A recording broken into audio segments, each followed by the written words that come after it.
আসসালামু আলাইকুম দর্শক, আপনাদের সবাইকে স্বাগত জানাচ্ছি আরো একটা নতুন ভিডিওতে। আজকে আমি আপনাদেরকে দেখাচ্ছি বাংলাদেশের সবচেয়ে সুন্দর একটা সামরিক জাদুঘর। সেটা হচ্ছে আগারগাঁয়ে অবস্থিত। এটা বিজয় সরণিতে অবস্থিত। তো এখানে কিভাবে আসবেন এবং কোথা থেকে আসবেন আর এখানে কি কি দেখার আছে সব বিষয়গুলো আমি এই ভিডিওটাতে ইনশাল্লাহ তুলে ধরার চেষ্টা করব। তো শেষ পর্যন্ত ভিডিওটা দেখবেন।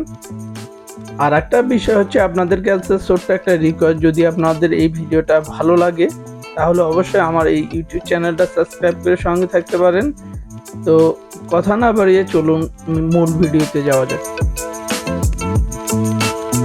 বাংলাদেশের যে কোনো জায়গা থেকে আপনি আসতে পারেন ঢাকা শহরে, এবং ঢাকা শহরে এসে একেবারে বিজয় সরণিতে আসতে পারেন। আপনি সিএনজি, বাস অথবা মেট্রো রেলেও কিন্তু আসতে পারেন এই জায়গাটাতে।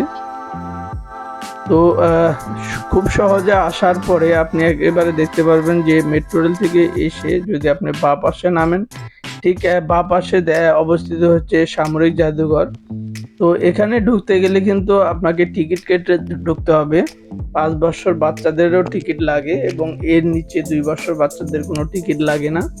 আর এছাড়া আপনি যদি এখানে আসতে চান, টিকিটের মূল্য কিন্তু বিভিন্ন টাকা হয়ে থাকে। দেখা যায় যে জন প্রতি কিন্তু টাকাটা ভেরি করে। তো যাই হোক, টিকিট কেটে খুব সহজে ঢুকতে পারেন এখানে, এবং ঢোকার পরে আপনি দেখতে পারবেন দুই পাশে সুন্দর একটা জায়গা, খুব মনোরম পরিবেশ এবং এত সুন্দর একটা জায়গা, চমৎকার জায়গা। আর যেহেতু বাংলাদেশ সামরিক জাদুঘর, এটা সামরিক জাদুঘরে কিন্তু আপনি দেখতে পারবেন সশস্ত্র বাহিনী থেকে শুরু করে তাদের যত সরঞ্জাম আছে সবগুলো এখানে সুন্দরভাবে সুসজ্জিত করে রাখা আছে। অনেক ভালো লাগে এই জায়গাটাতে আসলে, চারপাশটা এতটাই সুন্দর। বিশেষ করে ঢাকা শহরে যত যানজট রয়েছে তার মধ্যে কিন্তু এই জায়গাটাতে আসলে আপনি দেখতে পারবেন, খুব ভালো লাগবে এবং খুব সুন্দর একটা মুহূর্ত কাটাতে পারবেন। আর এই জায়গাটাতে আসার জন্য আমি রিকমেন্ড করছি এই কারণে, যদি আপনি বাচ্চাদের নিয়ে আসেন তাহলে বাচ্চাদের বাংলাদেশের ইতিহাস, ঐতিহ্য এবং যে আমাদের দেশ, সেটা বাংলাদেশ সার্বভৌমত্ব এবং এখানে বিদেশি রাষ্ট্রের যত গুরুত্বপূর্ণ পুরস্কারগুলো রয়েছে সেগুলো এখানে রাখা আছে। আপনারা দেখতে পাচ্ছেন এখানে যুদ্ধের সামরিক যুদ্ধের যে সকল জিনিসপাতি বা যন্ত্রপাতি সেগুলো সুসজ্জিত আছে। কামান শুরু রাখা আছে, তলোয়ার, অর্থাৎ পলাশি যুদ্ধ থেকে শুরু করে এই পর্যন্ত যত যুদ্ধ হয়েছে সেগুলোতে কোন ধরনের অস্ত্র ব্যবহার করেছিল।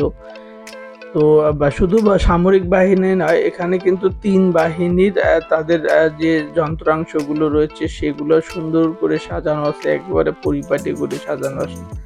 আপনি ঢাকা শহরে যে কোনো জায়গা থেকে আসতে পারেন, আর আসার ফলে কিন্তু আপনি দেখতে পারবেন একেবারে বিজয় সরণি খুব সুন্দর করে লেখা আছে সামরিক জাদুঘর। এখানে যত ধরনের সামরিক যন্ত্রাংশ সব আছে এখানে, খুব ভালো লাগে, খুব এনজয় করলে আসলে অনেকটাই স্বাচ্ছন্দ্য বোধ করবেন, এবং বাচ্চাদের নিয়ে বিশেষ করে আসলে অনেক কিছু দেখতে পারবেন এবং বাচ্চাদের নতুন নতুন ইতিহাস সম্পর্কে কিন্তু এই ধারণা দিতে পারবেন। তো দর্শক, আজ এই পর্যন্ত। ভিডিওটা ভালো লাগলে আমার এই চ্যানেলটা সাবস্ক্রাইব করে সঙ্গে থাকবেন। যারা অলরেডি চ্যানেলটা সাবস্ক্রাইব করেছেন তাদেরকে অসংখ্য ধন্যবাদ। আসসালামু আলাইকুম।